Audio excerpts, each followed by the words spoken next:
और सर्कुलेट हुआ। मैंने कोशिश की मैं हर आदमी तक पहुंचूं, और इस कोशिश में कई उसके डिमेरिट भी होते हैं। मेरे पास फोन आते हैं आजकल, ट्रू कॉलर पे पहले पता चल जाता है किसका फोन आ रहा है। तो फोन आएगा, किसी पे तो लिखा है मासूम बालक, ये लेटेस्ट पता चल रहा है। किसी पे लिखा आता है नाम पता करके क्या करोगे। अब मुझे डर लगता है फोन उठाऊं कि ना उठाऊं। तो मैं बड़ी दुविधा में हूँ। कुछ साथी शिकायत करते हैं कि फोन नहीं उठा पाते सबका। उसकी वजह यह है कि कहो तो रात को 2 बजे भी बच्चे फोन कर रहे हैं, आवाज मुख्तार बोल रहा हो क्या? तो नंबर चेक करा, पर्चा में देखो। तो ये कई बार शिकायतें रहती है भाजी भाई से। अगर किसी की इस तरह की शिकायत है तो मैं उनको समझ सकता हूँ। पहले मुझे कई बार लगता था कि सबकी फोन उठाना चाहिए, लेकिन कई बार मजबूरी रहती है नेता की भी। और सीकरी में जब आया, ताज्जुब की बात है, मैं इसलिए बताना चाह रहा हूँ। जैसे ही मैंने सीकरी में एंटर किया तो कुछ लोग 11 बजे से फोन कर रहे थे। तो सीकरी में घुसते ही ट्रू कॉलर का अलग अंदाज है।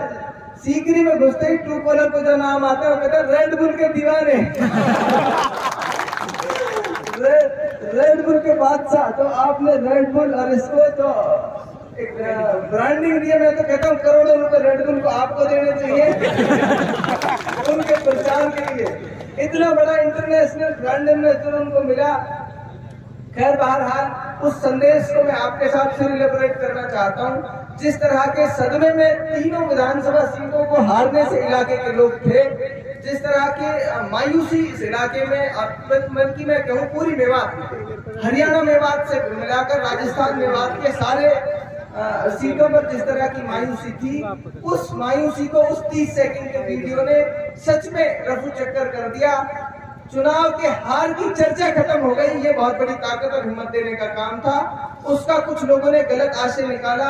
उनसे भी मैं कहना चाहता हूँ, बहुत पॉजिटिव व्यक्ति है, ऐसा व्यक्ति है जिसने विकास की, डेवलपमेंट की राजनीति शुरू की इस इलाके में, जिसने मेवात इलाके को ये बताया कि किस तरह से इस इलाके को आगे बढ़ाया जा सकता है।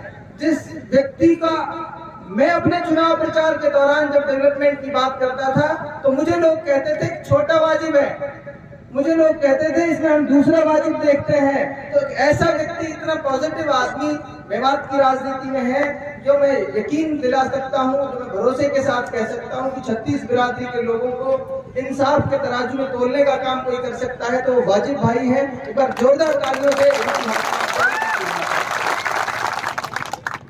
और फिर चंद शब्दों के साथ आप सबसे सिर्फ इतना कहूंगा, खेल के माध्यम से समाज में एक पॉजिटिविटी आती है, एक सकारात्मकता आती है, और खेल हमें हार और जीत को बर्दाश्त करने की कला भी सिखाता है, आदत भी हमको सिखाता है।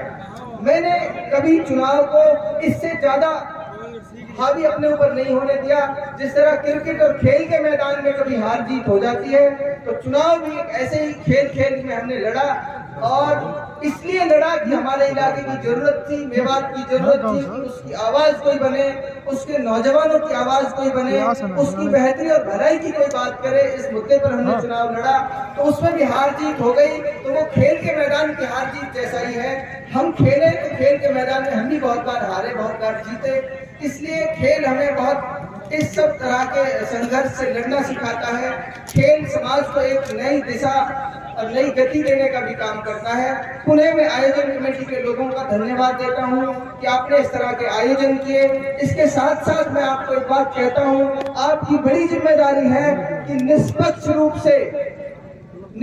रूप से ये टूर्नामेंट कराया जाए। किसी भी तरह की बेईमानी खेल में होती है तो ये मान लो वो समाज का आईना दिखाता है, समाज को हमें